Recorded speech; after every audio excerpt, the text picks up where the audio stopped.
Welcome to the CCFR Radio Podcast, your source for news, updates, and stories from the CCFR.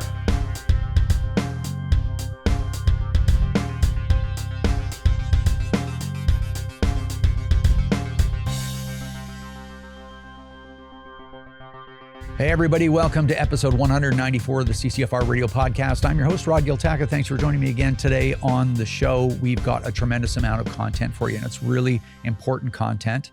This podcast is actually airing 2 weeks early. We weren't actually going to start on our regular schedule for another 2 weeks, but there's been so much going on between the last one and this one that we had to move the schedule up. So now we're back on our bi-weekly schedule for the rest of this year.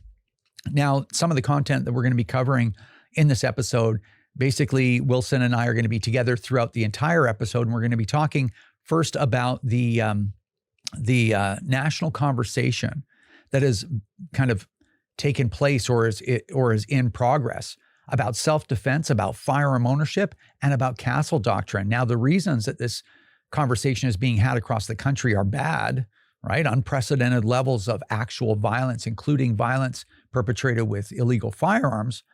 But the fact that it's happening is phenomenally good. It's waking people up to the realities that they wanted to deny for basically forever up to just now. So we're going to be taking advantage of that, and we're going to analyze a lot of the conversation today on the show as well. We're going to be chatting about the controversial CCFR initiative around grandfathering.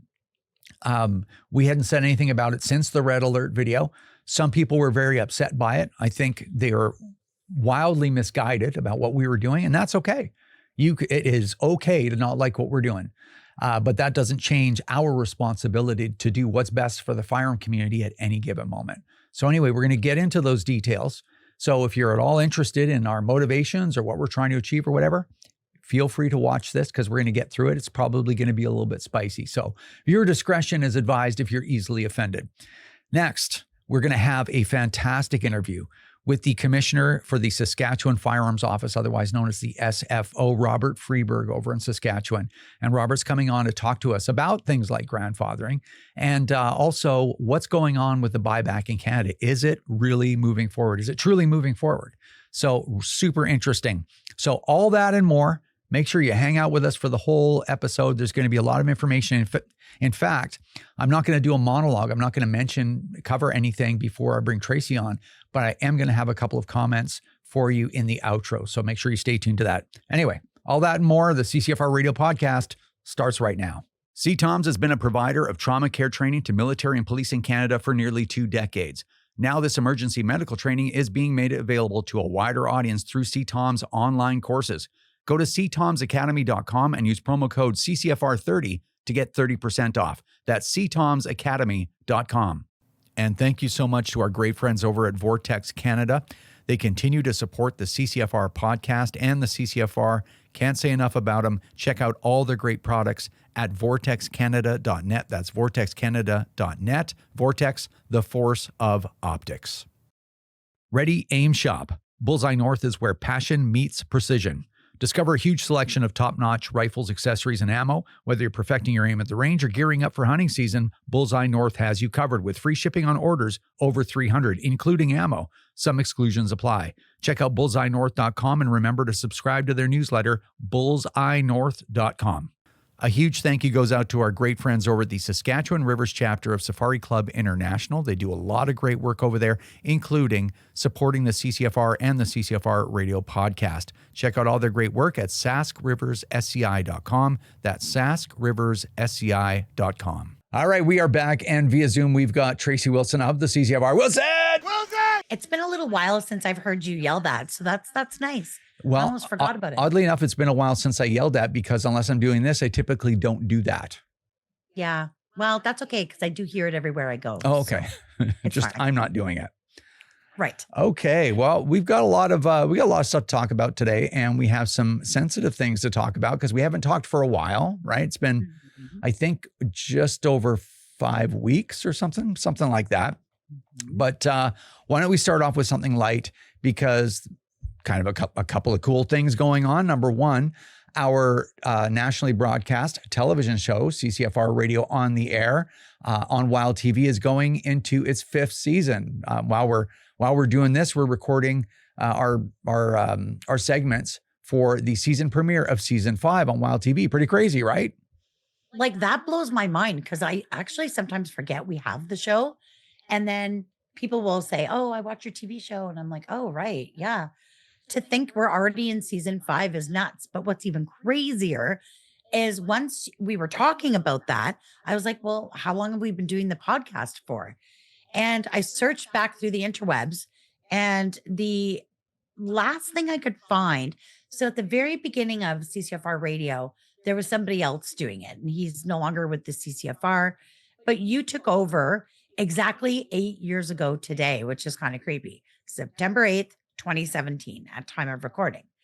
So that was episode 6. So yeah, our podcast is 8 years old and our TV show is in season 5.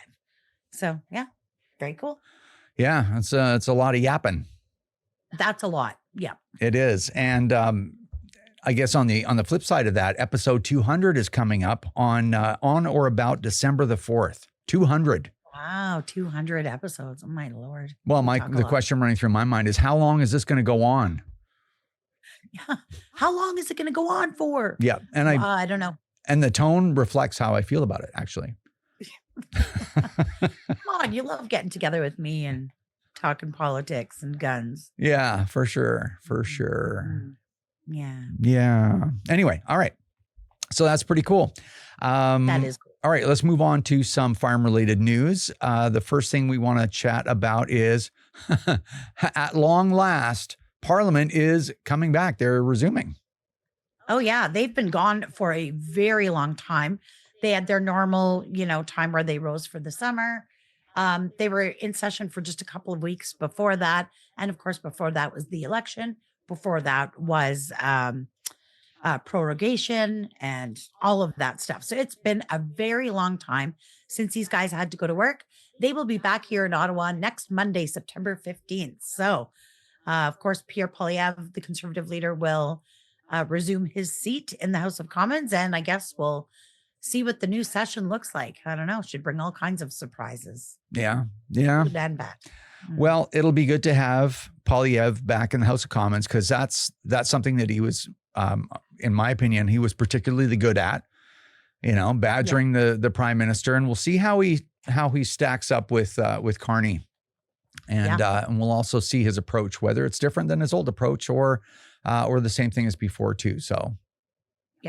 Yeah, I'm excited for it. I love it personally. I miss it very much over the summer.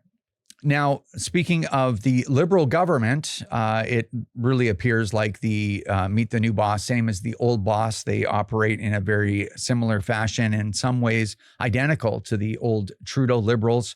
I don't think anybody's very surprised, but despite a couple of more center-leaning policies, the way that they do business seems to be identical to the way Justin Trudeau did. In particular, the fact that we have asked for a meeting from the government, from a few different branches of the cabinet, and in some we have still yet to get any kind of response whatsoever. Pardon me. Yeah, that's right. So we've requested meetings and consultations on the issues that affect our community. We are the largest stakeholder on the firearms file. That's undebatable.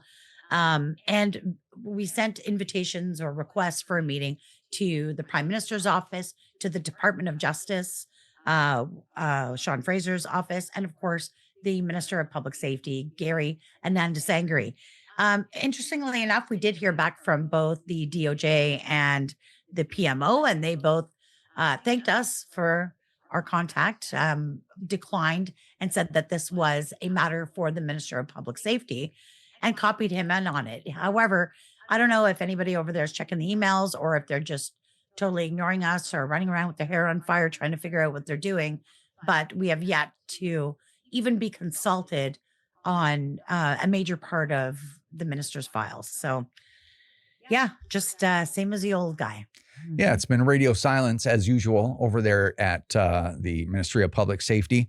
And when you say that they're running around with their hair on fire, they've got a few other things going on there with Gary. We won't get into it just because it doesn't really make any sense to pile on. But yeah, they got some serious scandal, which is, I guess, just the regular fare for the Liberal government, right? Oh yeah, I mean, a new public safety minister, same as the previous ones. Yeah, he's got some problems. There's some information that's come to light. And so I don't know, maybe he's just really busy trying to get that mess cleaned up and he doesn't have time to sit down and talk to us. But yeah, it feels very familiar. Just being completely ignored by this minister of public safety. Yeah, well, and that's horrible. But anyway, we don't need to get into it. But it's really wrong for them to leave major stakeholders out of discussions about things like the assault style firearm buyback program, the compensation program that they've been talking about for just over half a decade. They've decided that they are going to roll this thing out. You've got some details. Minister Ananda Sangri had done an interview with some legacy media in Canada and provided some details. Yeah, that's right. So it's actually been a couple of weeks now because we didn't record. We were kind of on this summer schedule. But the minister did an interview with the Toronto Star, and I believe also the Globe and Mail picked it up. And they were asking him, so Minister, what's going on with the confiscation program? And he said he is absolutely delighted to get to work on it, to kind of revive it and get it going. At the time, he said that it would be launched for individuals mid-September, which is next week. However, there's, been nothing about that. So I don't really know what's going on with that. But I know there were some ATIPs filed that revealed there's 156 people working on this full-time right now in Ottawa, trying to figure out how to get it going. And it's a bit of a mess. As you'll remember, there's 3 different gun bans they're dealing with, along with a bunch of other smaller things that have been added in. You've got the May 2020 list, you've got the December of 2024 list, and the March of 2025 list. And they're calling those Group 1, Group 2, and Group 3 firearms, respectively. And they've carried out the confiscation portion, with retailers for Group 1 firearms. However, they haven't paid everybody. They're about 30% paid, and they have not moved on to Group 2 or Group 3 firearms. We have no idea what's going on with that. So it's, to me, the way I understood it was phase 1 would be retailers, and they wouldn't begin with individuals until phase 2. However, now there's also Group 1, Group 2, and Group 3. So I'm not sure that the minister has a clue what's going on. So it's hard for me to define exactly what's happening. But I can confirm that neither Group 2 nor Group 3 firearms have been confiscated from retailers. So I think that's still supposed to go ahead before they start with us, unless they're trying to line up individuals with the Group 1 from retailers. So yeah, a whole lot of who knows. Right. So the last word from public safety, though, is important. And I'm leading into sort of the next thing we're going to talk about in a second, which was the red alert video that was ended up to be a little controversial, or fairly controversial, I should say. But we had information that they did have over 100 full-time people working on this for the last while, that the portal and all the software infrastructure apparently is pretty much complete to do the buyback for individuals, and that they do intend to roll it out soon. And that's one of the things that caused us to say, okay, well, how can we stop this or undermine it? So I guess we're going to have to deal with the elephant in the room, as so to speak, which was the red alert video, and this was the grandfathering thing. So we're gonna kick this around a little bit, but I think that the important points for people to know is when we rolled that out, we had information that didn't come out for a few weeks that this whole thing for individuals was being rolled out. So we had that information ahead of time. And I think most people don't know exactly what it is we're doing. We can talk a little bit about it, the reason why we did that. But there's one kind of aspect of it the reason why we did that we can't talk about. So do you want to start you want to just kind of get us into this thing, and then I'll just chime in when required? Yeah. Well, I mean, so there was a lot of blowback on the topic of grandfathering, and I get it. Actually, I don't know that anybody out there hates it more than I do. But what I really hate is them rolling out a confiscation program and gun owners being forced to participate in it. And I think trying to find ways to either undermine it or delay it to keep those firearms in the hands of the people who own them and who've owned them safely for decades is of utmost importance, because it will be critically easier to ever roll this back should we find ourselves in a different political situation. So that's kind of where I was coming from. I hate it too. I hate all of this, but we also have to be very aware of the cards that we're dealt and the situation that we're in. You know, I think we hashed this out last time, but we were looking for a court solution, and we've been to the federal court, we've been to the appeals court. We still haven't heard back from the Supreme Court, but I'm not going to put all my eggs in that basket either. And then of course we are also looking for a political solution. We were the only ones who showed up for the election, unfortunately. And, we did a really great job, but it just wasn't quite enough. So we find ourselves in this situation where what's the alternative to do nothing? I don't know that just sitting back, doing nothing and letting them roll this thing out, as messy and disorganized and probably a failure as it's going to be. The problem is there will still be gun owners who will be criminalized by it. So yeah, I got a lot of mixed feelings about it. Well, this is the thing. And I mean, so there's a couple of things that we should get straight. So when we released that video, this is an attempt to hang on to those guns, obviously. It's an attempt to hold the government's feet to the fire. It's an attempt to expose them for this irresponsible program at a time when Canadians can least afford, anywhere from $1 to $7 billion of this program. And we also want to expose the Liberal government, obviously, for trying to sidestep the responsibility for this wave of violence, unprecedented wave of violence, and them trying to pin it on licensed gun owners. So there's a number of reasons. Now, when this thing started to kind of move sideways, now it wasn't everybody, but the people that didn't like it were very loud and they wanted to share their opinion with everybody, and that's okay too. But when all that started happening, I took it upon myself to get into the trenches on social media and be like, okay, so you think this is the biggest betrayal in the history of firearm advocacy? Because to some people it was. And it's like, okay, well, we're just trying to save these guns and keep them in our possession for now. If you believe this is a terrible idea, I am listening to you.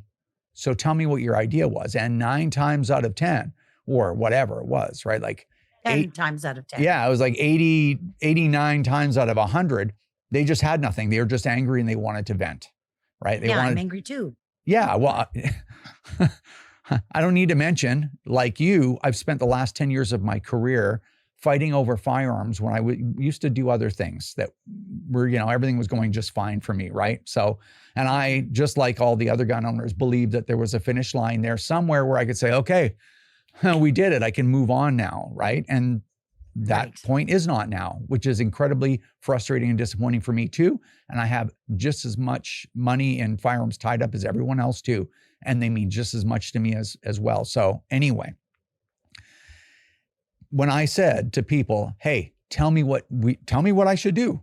And sometimes I lay it out. I'm like, okay, now you're the CEO of the CCFR and you've got $1 million to spend. You can do whatever you want. Tell me, what do you do? And nobody had anything. Right? Nothing. Just nobody had anything. And most times they'll just go silent. So one person had said, okay, well, just let it fail. That's what you should do. Just let it fail.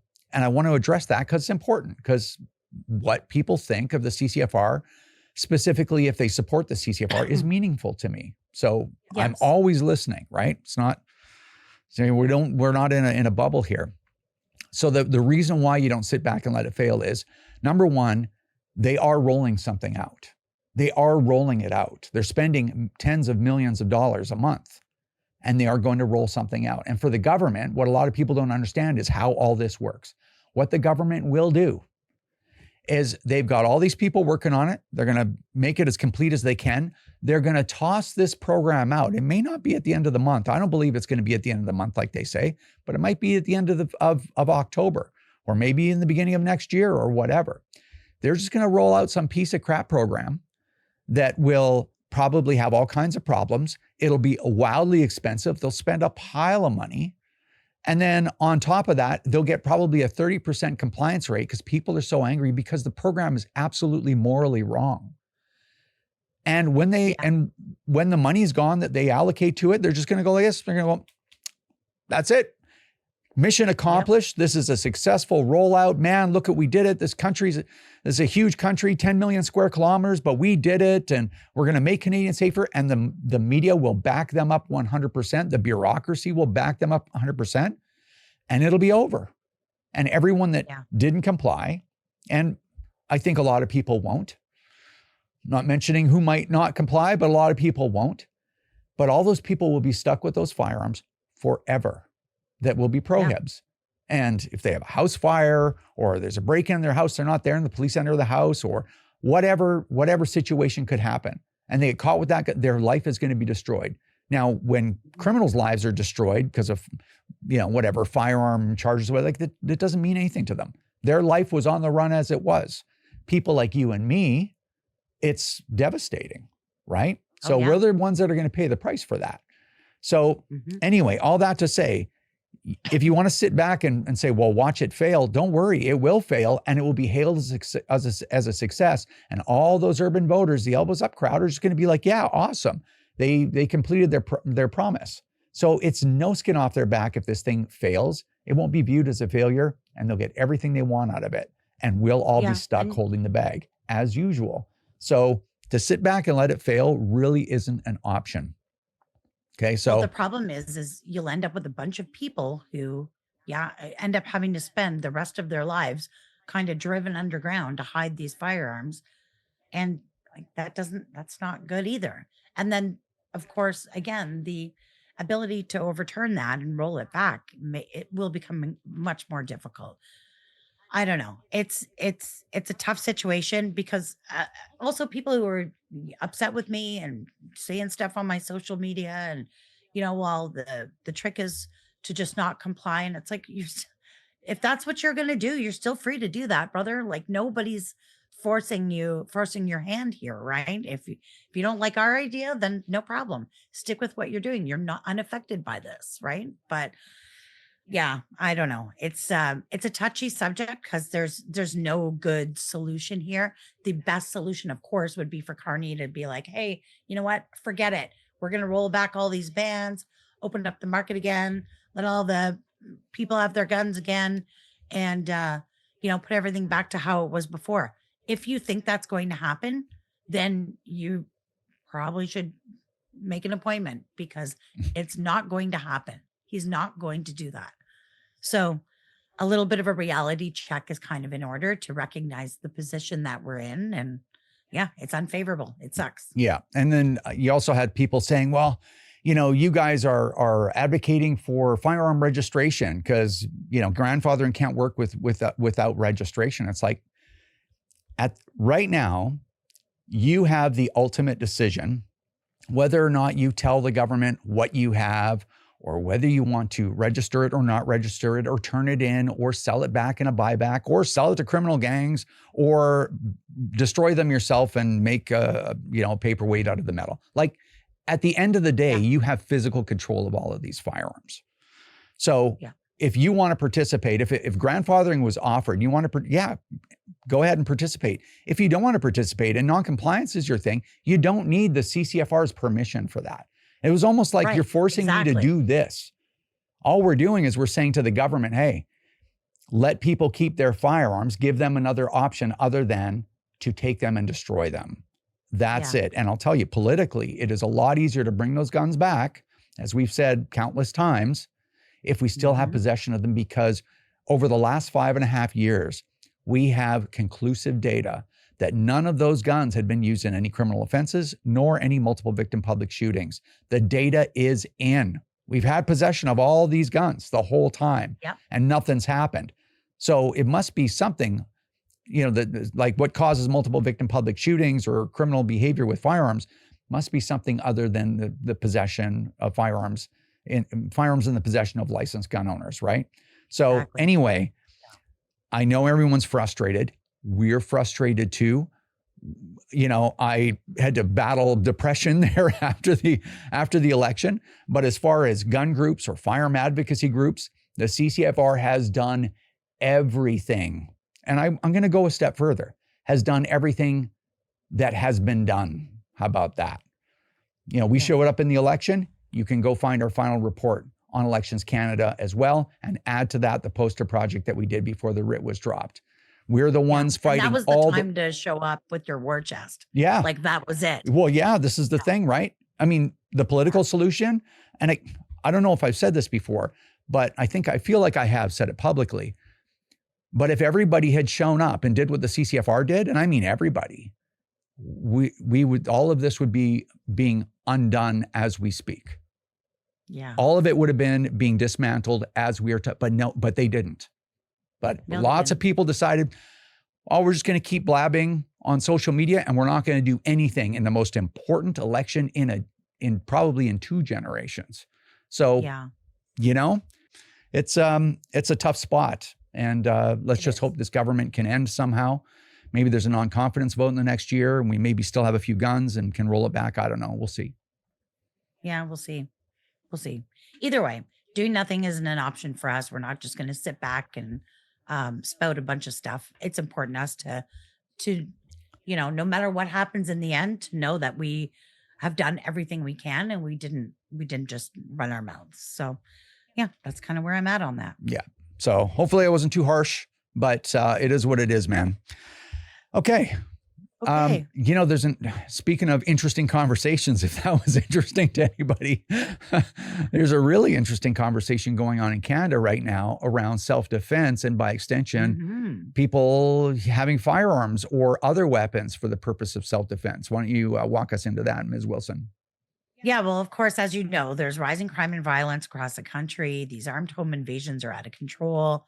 There's been a lot of really horrific things going on. 8-year-old shot in his bed, like just really bad situations coming on. And of course, at times like this, you strike up a national conversation.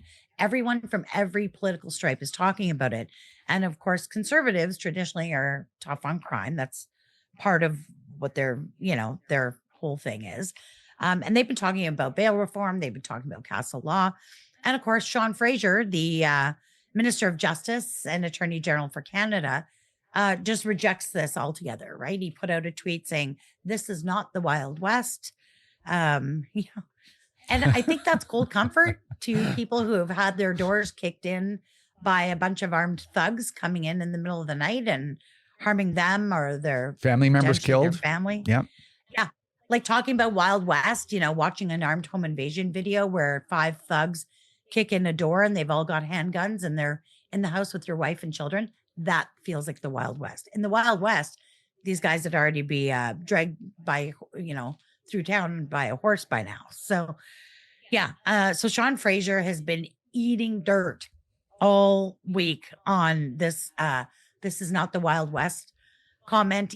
I've even seen journalists quote tweeting crime stories with the screenshot of his tweet. So it's been going very badly for Minister Sean Fraser, but he should be used to that after the last 2 files he worked on.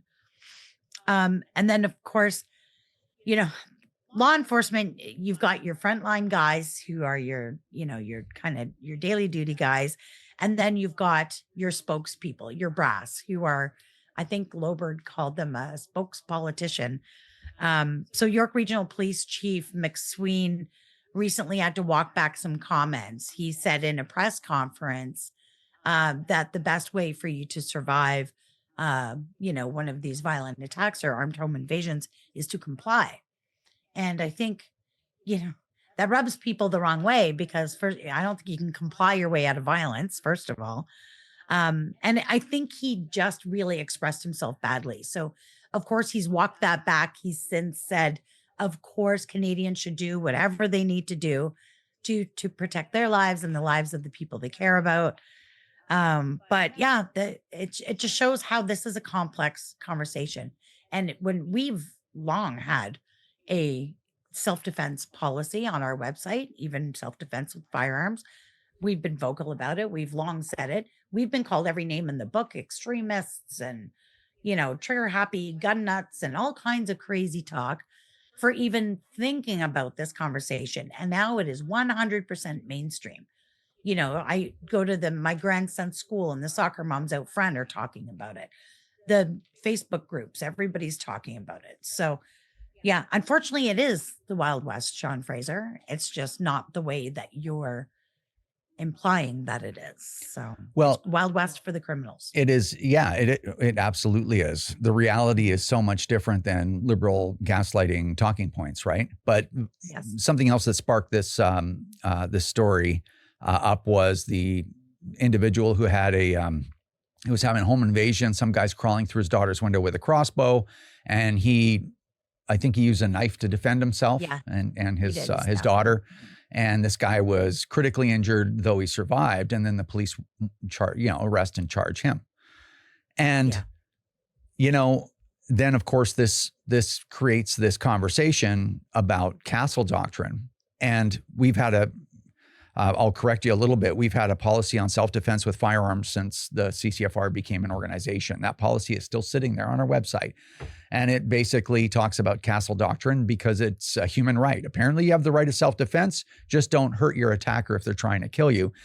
And we, just to agree with you, we avoided the conversation about armed self-defense for a long time because there's nothing more powerful, I guess, as the old metaphor was, there's nothing more powerful than an idea whose time has come. And that also applies to conversations, right? So we were just talking before we started recording. If you remember back, I don't know, 5, 6 years ago, 7 years ago, being canceled was a real problem.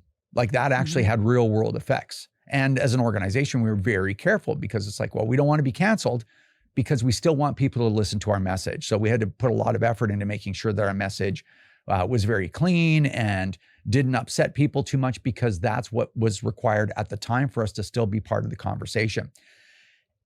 We had to wait. It's almost like when people want political change, no one wants political change because to do nothing is the easiest thing until they really start to suffer. That's what's got to happen to Canadians. They have to suffer more economically for them to figure out, at least the segment of the population that went elbows up in the last election, they still need to suffer and really lose things before they'll go, oh yeah, we can't spend money endlessly because it drives up the cost of everything. Same thing with self-defense. Things had to get to a point where people see it's real to them. Then they're like, yeah, I don't want to be a victim of violence. Maybe I should be pushing for better rights for self-defense and castle doctrine and the ability to own and use firearms for self-defense.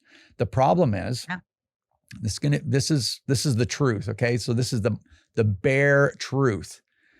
In Canada, the bureaucracy and the government have been pushing to make sure that no one ever associates self-defense with use of firearms. And they'll refuse your license. They have the ability to do that. We don't have codified rights, all this stuff. Why? People wonder why. And I'll tell you why. Because if it ever starts if we ever start connecting self-defense and firearms together, firearms start to look like a right. Yeah. And they don't ever want that. Why? Because the state, meaning the bureaucracy and the government and the media are their accomplices in this. They want to make sure that they have a monopoly on force. You come with hat in hand for them to educate you, for them to provide your health care, for them to protect you, for them to discipline you, for them to discipline others. They want to run everything. And they can't do that if you're independent, right? So they don't like that at all, right? So after a while, you'd be like, I don't want to pay for your services because they're not working. I'll do it myself. And that's a problem for these people. So anyway, the time for this conversation has come. And I think most people are looking at law enforcement. Sorry to talk so long, but this is actually personally very important to me. But the time has come for people even to look at government and police and say, whose side are you on once and for all? We know what side the Liberal government's been on. It's been on the side of of criminals and terrible people against law-abiding people. That is incontrovertible. That is not controversial to say. It's demonstrably true. And now people are looking at police and the media and the bureaucracy and saying, whose side are you going to be on? And this is a really important conversation. And I am extremely glad that it's happening despite what it took for us to get here. Yeah. Yeah. And I mean, I think we're reasonable people. I think seeing stuff happening like that 8-year-old that was took a stray bullet while in bed, like that stuff is just so damaging and traumatic to communities. And to think about that, like when I read that story, I was like, oh my word, and I can go upstairs and look at my grandson and think, like, I can't fathom that, right? Or thinking about somebody crawling through his window, and that for most people, that's never going to happen. But for everyone that it did happen to, they didn't expect it either. So you don't know what you don't know. It could happen to anybody, and there's no way to know somebody's intentions. If they're coming in, busting in your door, 5 guys with handguns, how do you know they're just there for the TV? You don't know. And yeah, it is an important, timely discussion. Unfortunately, it comes with a terrible cost, and I feel bad about that. It does. But like I said, I'm glad that we're having that conversation now. And we can't let up on that. If you've been following the CCFR social media, you've seen that we've been really amplifying that topic because it's important to us. It's been important to us from day one, and now's the time to do it. So, if you have people in your life and you've been, having this gun debate or self-defense with firearm debates, if they are maybe someone that voted for another solution other than the Conservatives, maybe have a talk with those people because, people taking the law into their own hands or defending themselves with firearms in an urban scenario where there's other housing, like that is not a perfect solution, but it is the moral solution. It's morally right because everyone has the moral right to fight for their life if someone else is trying to take it. Full stop. No one should have governance over that. That should not be controversial. Yeah.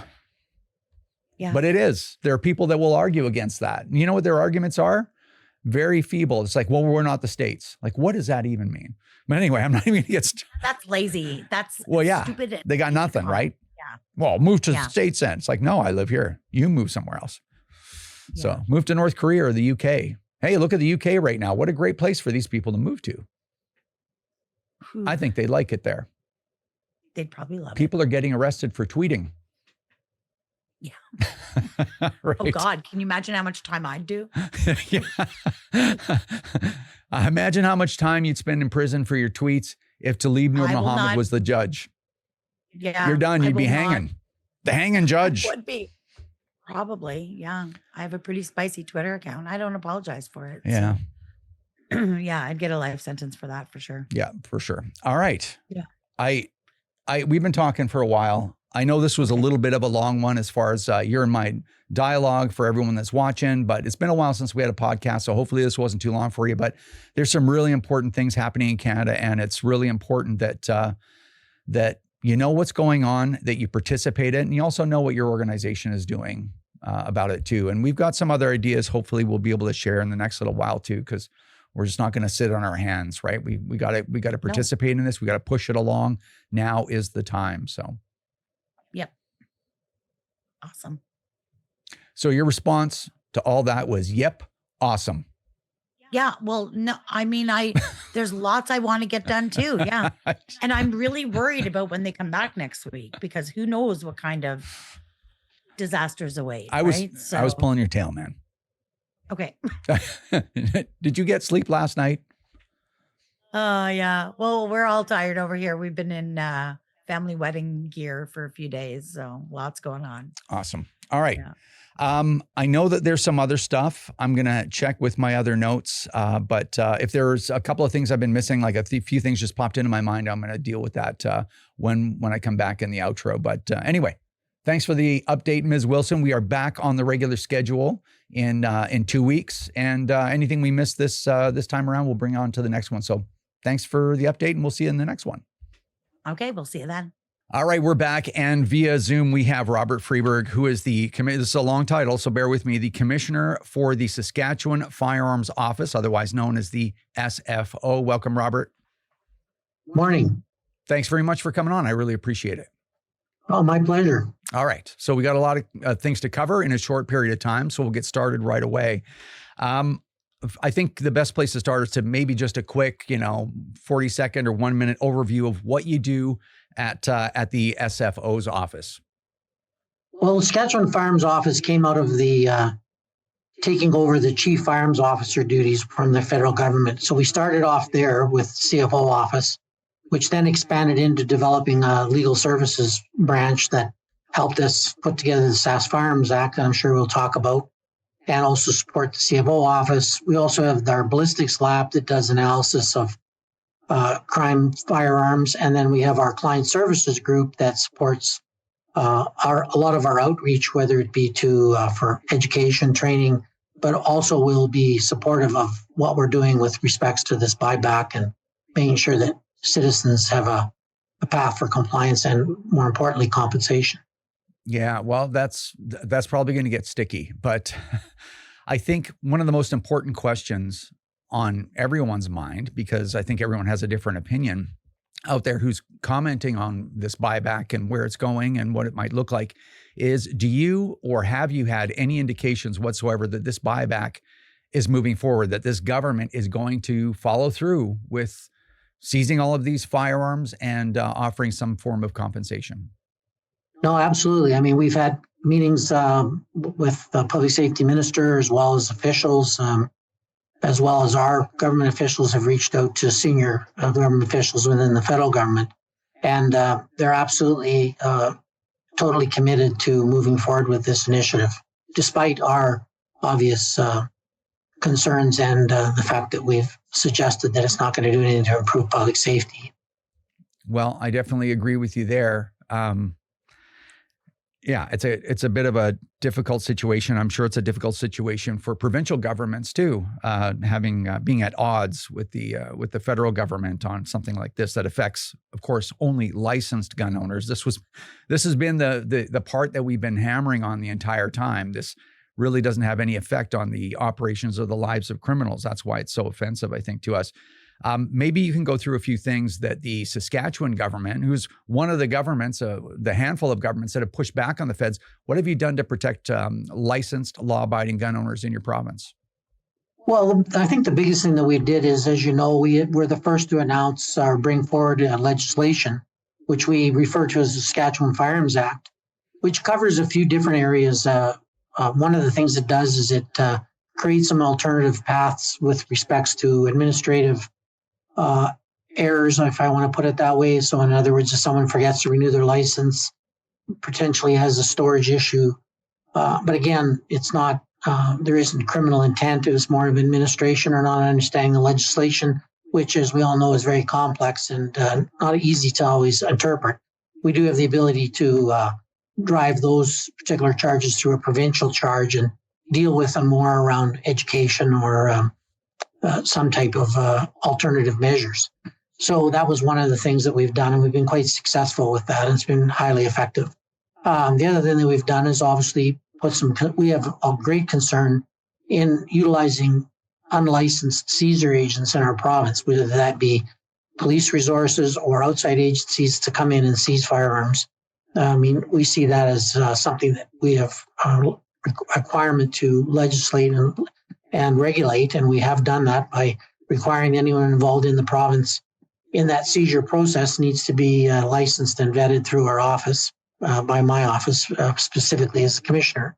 And then along with that, of course, making sure that individuals are properly compensated. And we have concerns with the compensation scheme that's there now as it covers the firearm. But for example, a 50 caliber BMG rifle, you might pay X number of dollars for the rifle, but the individual has thousands or tens of thousands of dollars of ammunition that only works in that firearm. Once the firearm's gone, what happens to the ammunition? And more alongside that, what happens to the value of that individual's property, which he no longer can sell or utilize because there's no way to discharge that or export that ammunition. So there's a variety of things that are covered under the Sask Firearms Act with respects to the compensation. The other thing that we're very concerned about is we don't want to see these firearms destroyed immediately. There should be a process where they go through some vetting, potentially some ballistic testing and other things to make sure that this firearm that we are going to destroy, in fact, wasn't tied to any type of criminal use, because in the past we've seen that where amnesties have been put into place. People have brought in unwanted firearms. When our office took over, we started vetting those firearms rather than just seeing them, police agencies destroying them right away. We started intercepting those and started finding that some of those guns were smuggled or had been tied to other nefarious activities that had made their way to the police station through an amnesty and were never tested. So again, we want to make sure that any firearm that's brought in that's going to be destroyed has some due diligence done on it, and that could take quite some time to actually do that. But again, we would be responsible, or the seizure agent would be responsible for the storage of that once they've collected it from the individual or business. All good things. Are you in a position to comment on any reaction that you've gotten from the federal government to the work that you've done in the province? Well, they're I think recognize what we've done with regards to the Sask Firearms Act around putting our energy into making sure that people that shouldn't have guns don't have guns, which is one of the things that we've been highly successful in doing, particularly because we have our own lawyers and officers here that work in tandem. We're able to be very effective on that side.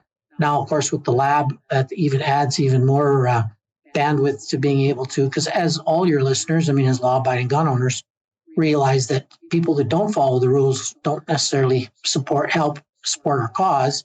So again, I don't think there's any disagreement that people that shouldn't have guns should have the guns taken away, and people who have no issues should not have the firearms taken away. So again, a lot of the work that we've been doing on the other side, I think, drives the message that money is better spent on these enforcement or regulatory functions where there's mental health or domestics or criminal activity. Yes, well, let's do something about it and let's take a hard approach. But on the other side, we don't see the value. That being said, I think they see Alberta and Saskatchewan, because we both have similar legislation, as impeding their seizure. But as the same token, we're not saying we're impeding it, but if it's going to be done, it needs to be done properly and in consultation with all of the provinces. And again, we're not in favor of having law enforcement engaged in this, because there's limited police officer resources now and high, criminal activity, and we need to keep those police officers doing what they do best and not acting as perlator drivers or, what are they going to be doing next? Uber Eats deliveries? Like, at the end of the day, I'm sorry, but the police have a function, and it's not to be picking guns up from law-abiding firearms owners. Yeah, target shooting rifles and sport shooting rifles and all the rest of it. So I couldn't agree with you more on basically everything that you said. Now, I guess let's switch gears to something interesting, and I know we may have a bit of a common interest or engage in common activities here. I don't know if you had heard of our grandfathering project. It's been a little bit controversial, but I thought we would kick that around a little bit just so that we get another opinion than people just hearing my own opinion. Have you heard of our suggestion of a grandfathering solution to the government, and have you had or engaged in the same idea? Oh, of course, yes. I've heard of yours, but at the same time, we've been, I guess, following along in a parallel track to some degree. Obviously, I want to put it out there, all your listeners, like 100% categorically that we're totally opposed to this buyback. And I don't even like using that word because it's confiscation. It's the same thing that's been said about back in the day when we had the 12.6 handguns. They called them Saturday night specials because it was dramatic. Now we're calling these modern sporting firearms assault weapons. Again, more, making it dramatic rather than calling them what they actually are by classification. So at the end of the day, we've certainly done everything we can in the last 5 years to advocate for responsible firearms owners to have this go away. But we're now at a point, obviously, moving forward, that they're totally committed to doing this. So having said that, we've suggested an alternative, I think, very similar to what CCFR has suggested and others. I don't think it's just yourselves. I think, the idea of grandfathering, although there's some that say, well, we're giving in, but at some point in time, it's, what options do we have? I mean, they're announcing this thing, they're moving forward. We're looking at this historically and saying that, again, referring back to the Saturday night specials, their words, not mine, the 12.6 handguns, I mean, they were successfully able to grandfather those, not spend billions of dollars, not use police resources to go out and collect them, and let law-abiding firearms owners continue to enjoy their property by being able to still utilize that firearm in the same method and manner that they were prior to the 12.6 regulations coming into force. And so they could take it to the range, which they could do before. They utilize the same transport permit that they were utilizing before, or now under the new transport regulations, same as their other restricted firearms. And at the same time, they were able to transfer or sell it to another 12.6 owner, so that, again, if I had 3 of these firearms and you had 2, Rod, and now I sold you one of mine, so you had 3 and I had 2, there was still the same number of firearms in circulation. They were restricting the import and sale of the other firearms to strictly people who had that privilege. So from our perspective, we're saying, why not utilize some process that's been successful in the past, and it's been successful with other firearms. Now, I know some would say, well, what if they don't allow me to use it at the range anymore and all the rest of it, they're just not going to pay me for it anymore. That's not what we're pushing for, and I don't believe that's what you're pushing for. I mean, we're looking at a model around the 12.6 side. And again, I reiterate, it's not because we want to, it's because it's the only option between that and we see having your firearm taken away and ground up and never to be seen again. So we've been advocating very hard on that side, as some of our other provincial partners and yourselves in the industry. And so far, we haven't had any success on that front. We're still hearing the same answer that we've heard before. But with Parliament coming back this September, and I know with some austerity measures that are being made with regards to budgets, potentially, maybe we'll get surprised here as the government sits here next week and starts having these conversations. But I know we've certainly put it out there front facing because of the fact that we're concerned about the buyback in its present form being unrealistic and not being able to be accomplished in the time frame that they're talking about either. Well, I mean, one of the chief reasons that we did that was we wanted to make sure that the government was presented a no-cost alternative that would make sense for everybody, from their perspective, right? Obviously, none of this should have ever happened. And ideally, in an election, we would have had a political solution, and all of this would have been being unwound as we speak. We wouldn't be having this conversation. But I think it was really important that at least at some public level, the government was presented with another alternative other than what I would consider completely an ideological project. And to be honest with you, I didn't really ever think that I guess that would have been a step back for them. I never thought that they would do that, which just helps them wear it. I mean, I guess if I'm asking you for an opinion, if hopefully it's not too controversial for you, but did you ever think that they would ever go with a grandfathering scheme? Well, actually, I did. To be honest with you, a little bit more optimistic, and I still remain somewhat optimistic just because of the money that's involved on the buyback. I mean, I know that they're budgeting somewhere shy of $1 billion, this year. And whether it shows up again, we'll see if it shows up in their budget documents this fall when they're sitting in Parliament. But, the indications we've had is they're looking at somewhere in that $1 billion range. But the research that we've received is that just the dealer buyback, once they open that back up again for the phase 2 and phase 3 firearms, could eat up about $300 million of that number because, we do have an idea of what that number is because the dealers are actually sitting on the inventory. So I believe that the industry association has been able to get some type of number. So if we look at that, I mean, it leaves about $400 or $500 million to service the entire rest of the country. So at that point in time, I think the government is going to have to look at this and say, well, how much do we keep extending it? I mean, one of two things is going to happen. Either the program is going to run out of money and there's going to be people that don't get compensated. And I don't know how you're going to get compliance without, it no longer turns into a buyback program. It's strictly a confiscation program at that point. And then the second side of it is that, how long does it run? How long do they continue to pour money into it? So I think some of those realities are going to hit home, whether that's happened already or not.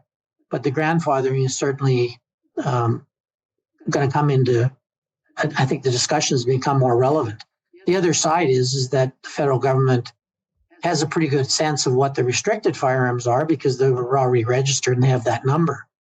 But that being said, the non-restricted, I think right now there's a lot of lack of information, knowledge as to how big the scope of that is. Because those firearms were never registered. And so it becomes a bottomless pit. And it's very similar to what we saw with long gun registry. Yeah. It's a mess. I mean, for me, having to sort of be in the driver's seat of the CCFR and fighting against this not the specific ban and confiscation program, but the Liberals' attack on exclusively licensed gun owners for a decade.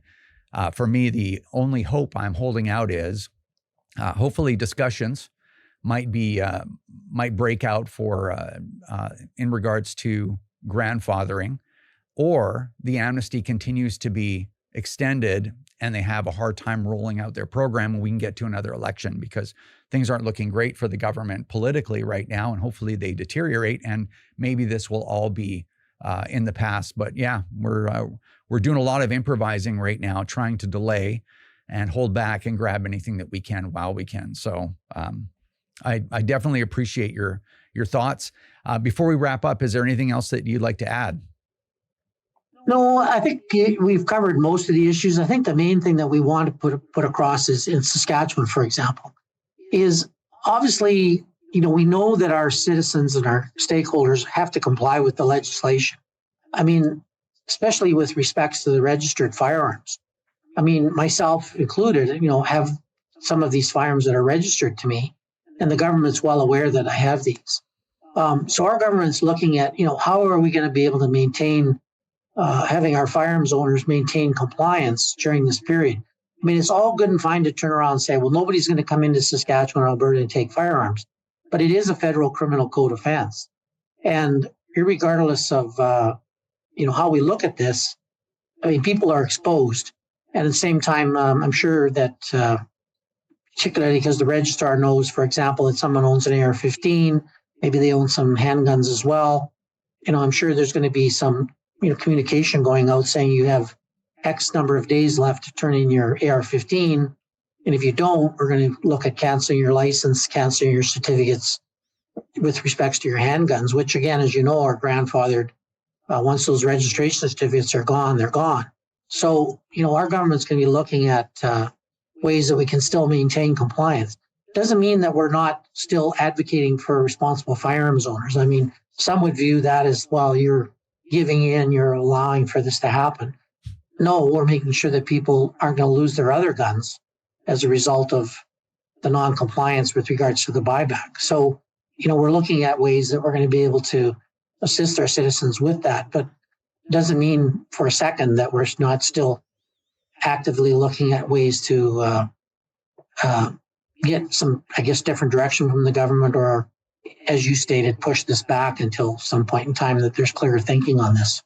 Yeah, well, I'll reiterate, the most important solution to all this is a political solution. Let's hope that that maybe we're looking at a change of government in the next year or something before this all rolls out, but it's a very difficult situation. And I really appreciate your comments on all of this. And on behalf of, whatever gun owners believe that I speak for them, I want to thank you personally for everything that you've done in at least the province of Saskatchewan and trying to hold all this back and keep it at bay while we try to create another solution. It's a very tough situation. So I really appreciate that, Robert.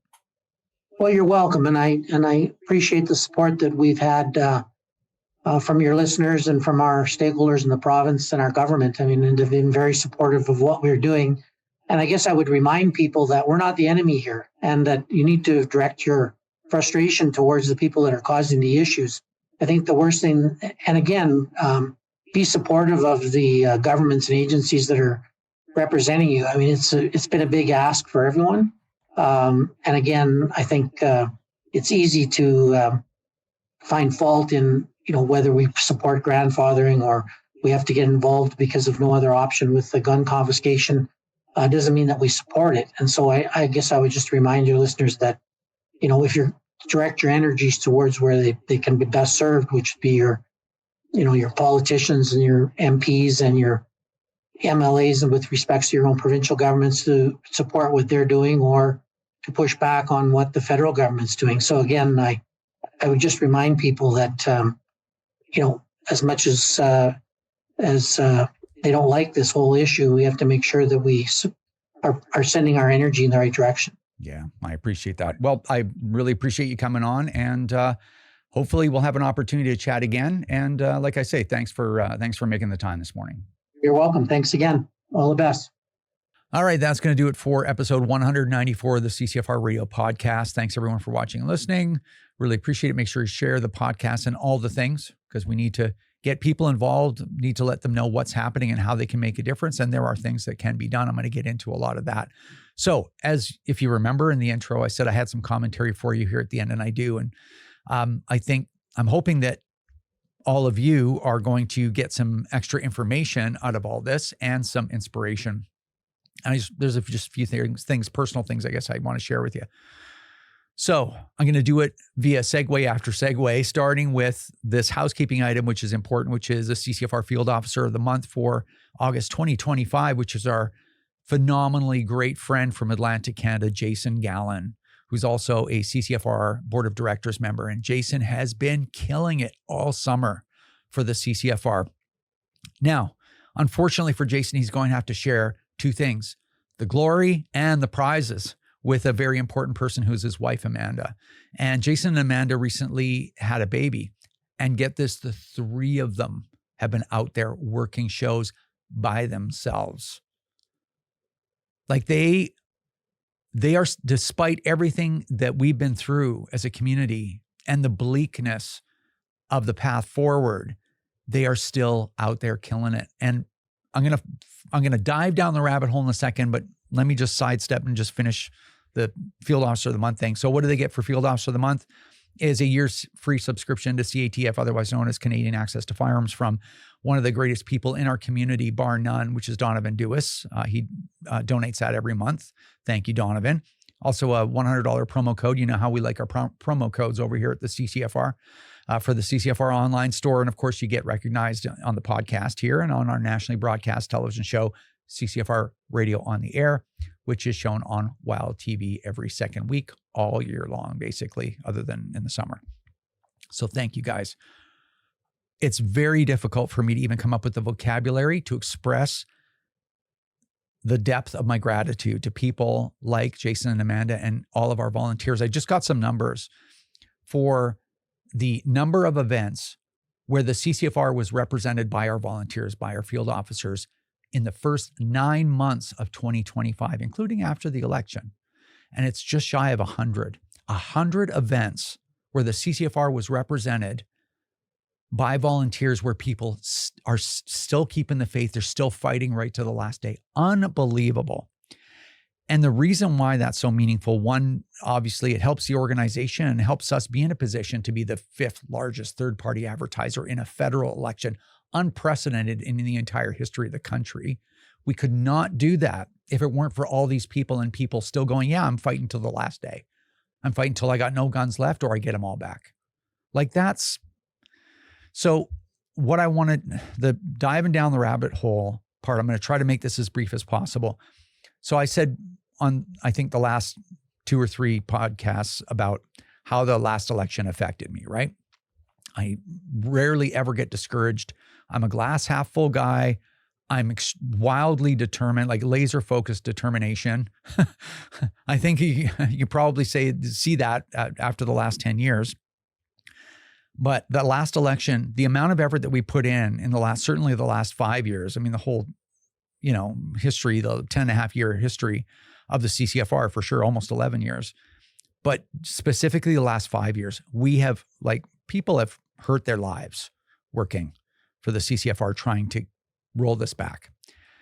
And then the election kind of really, that hit me hard. And I do have one regret. I just want to share this with you. I was invited to speak at this thing called the Cornerstone Forum. It was for the Sean Newman podcast in Calgary. And I was invited to speak on a great big stage. Awesome, right? Really, really exciting. I should have been really excited about that. And lots of people and cool other guests. And it just, yeah, it was really great. And I appreciate that opportunity from Sean. But man, I was moping around there. I could not get out of my own head. It was only a week and a half after the election, right? It was almost like I was lightheaded. I didn't know what to do with myself. And I did the best speech I possibly could. I was even distracted when I was up there. And, it really affected me, right? And then, I look around at all the volunteers and they haven't lost any faith. They're not sitting in the driver's seat. They're not the ones with all this influence and resources and all the rest of that stuff. I'm like, you know what? You're just being a big wussy, something that rhymes with wussy, and freaking wash it off. Look at the people still fighting. It's not like I haven't been fighting, but they're still fighting every single day. And I'm like, okay, refocus. There are so many people in our community that are sitting there. They're saying just do nothing, just give up. And people that have walked away. We've even had some volunteers like, I'm done. I'm done with all of it. Right. And I totally get it because that's how I feel too. And they walk away. And I wish I could walk away, but I just can't. It's just not the way that I'm wired. So anyway, I have just taken so much inspiration from our volunteers and people that are like, yeah, we're not giving up. I'm like, if you're not giving up, how the hell can I give up? And, we're still out there. We're still trying. We're still playing cards. We're still launching initiatives like the grandfathering one. I know it wasn't popular because it made a lot of people feel like it's over. Like we're all, just taking whatever. And it's like, it's not. Hopefully you understand a little bit more about that initiative after we've covered it in detail. And if you're still offended by it and you want the CCFR to go away or to stop fighting or just do nothing, man, maybe the CCFR is not for you.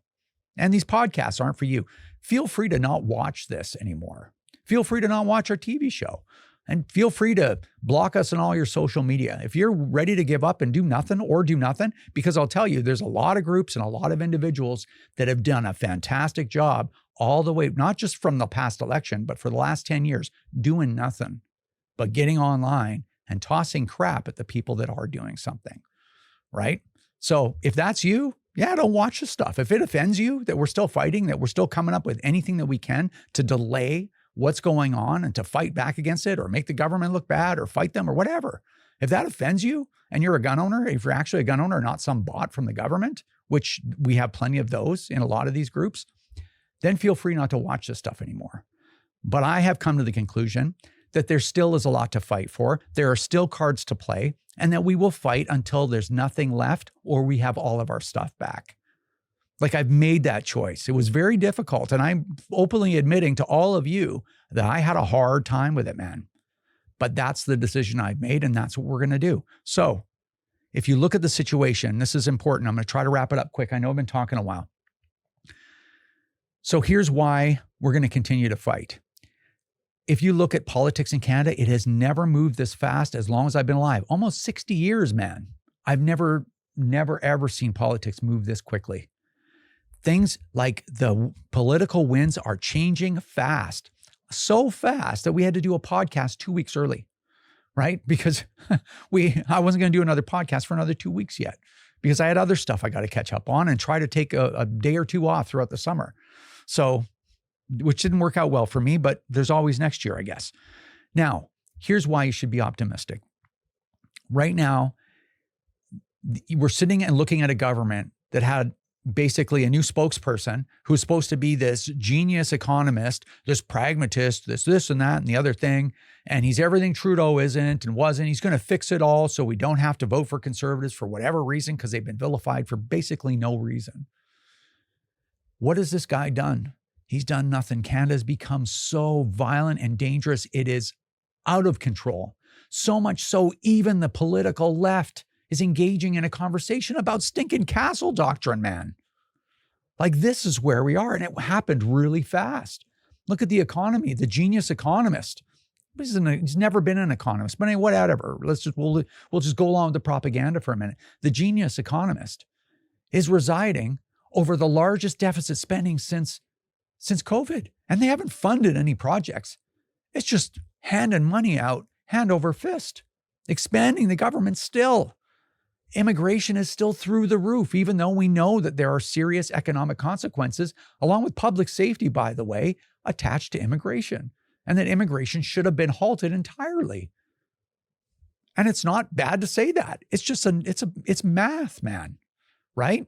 We have an economy that's contracting. We have a guy that said he's going to make a deal with the US. He knows how to deal. It's like no deal. We're in a worse position now than we were before, right? So you already see it reflecting in the polls. A lot of these polls are already shifting. His honeymoon only lasted 6 months and nothing's been done. You'd think that he would do a couple of things. He brought back basically the carbon tax, took it back. And now prices are going up again for gas specifically. So, and then as far as other moving parts, you have the NDP. They're sitting there. They don't even have official party status. Got 7 stinking seats, man. They were the official opposition, if you remember, when Tom Mulcair was around, Angry Tom. Even he's like, what is going on? So the NDP really don't have much to lose by triggering an election whenever it works for them. The Conservatives will trigger an election whenever it works for them as well. You have the Bloc, God knows what those guys are doing, right? But they're certainly not helping Quebec. I don't know. I'm not sure how long this government's going to last. It might not even last a year. There's a lot of people speculating, thinking that there's going to be an election either called or forced, a non-confidence vote, before 1 year from this November, because that's when the US midterms are. So there's a bunch of other geopolitical stuff going on. That's interesting to me. If we can hang on through there and we can solve this problem at that point, a political solution, then maybe we'll be able to hang on. Maybe we'll be able to turn this back. So you have a lot of moving pieces here, a lot of moving parts that could cause things to change very rapidly, very quickly. Now, how would it be if I started listening to the people in the comments or listening to other groups or listening to other people going like, oh, don't do nothing, just fold. It's like, oh yeah, wouldn't that be nice, right? So anyway, we're not folding anytime soon. We're not listening to people. There's like, yeah, do nothing or give up. No, man, that's not at all what we're going to do. Now that we've solved, we have established once and for all that this government is going to act exactly the same as the last government, shut out anybody that doesn't agree with their agenda. There's nothing to lose by punching these people in the face every stinking chance we get. And that's what we're going to continue to do. Punch them in the face as hard as we can every single chance we get. And I got ideas. And as long as we're still supported, I got resources to do it. And we're going to continue to do it. So you can use your imagination about what we're going to do, but we're going to continue to work. You know, I promised that we were going to do something in the election, something bigger than ever. And we did. And we did it right. And we got our audit in on time. We do everything right. Everything perfect, basically. So we're going to continue to do that. And we got things to do. So hopefully you're coming along for that journey with us, because it isn't over, like I said, until the last gun is gone or we get everything back. Those are the two outcomes. We won't stop until one of those two happens. Okay? So anyway, all right. Sorry it was so long. It's like 12 stinking minutes. And I know this was a long episode to begin with. Thank you for all your support. Thank you, volunteers and CCFR members that are out there continuing to fight, because I really, again, honestly, really needed that inspiration. And you guys have done that for me. And for that, I say thank you. So, all right. Thanks for watching, listening, share the podcast. Take care. We'll see you in the next one. This is another episode of the CCFR Radio Podcast. Remember, if you don't stand up for your own ability to own and use firearms, who will? Join the CCFR or donate right now at www.firearmrights.ca.